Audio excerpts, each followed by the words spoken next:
Ja, det tar han. Det var snyggt. Wow!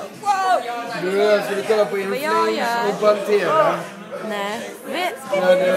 Vet ni vad som hänt sen sist? Men då hände det jävla... Lula har skaffat pojkvän. Lula har skaffat pojkvän, vill ni se han? Okej, ni ska få se han, jag lovar.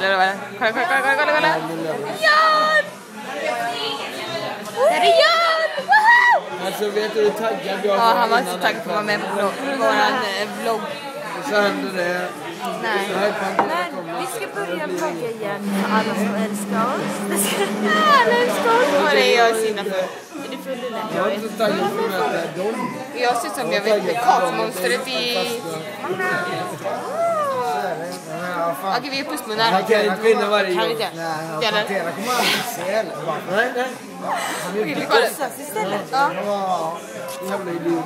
Ja, det var fint. Ja, det är USA, Okej, vi kollar in drickan vi har. Nej, Andreas tror inte. Vi har Smirnoff. Sen har vi Carlsberg. Och sen har vi någonting. Och vi är grymma. Ja. Och Andreas, du får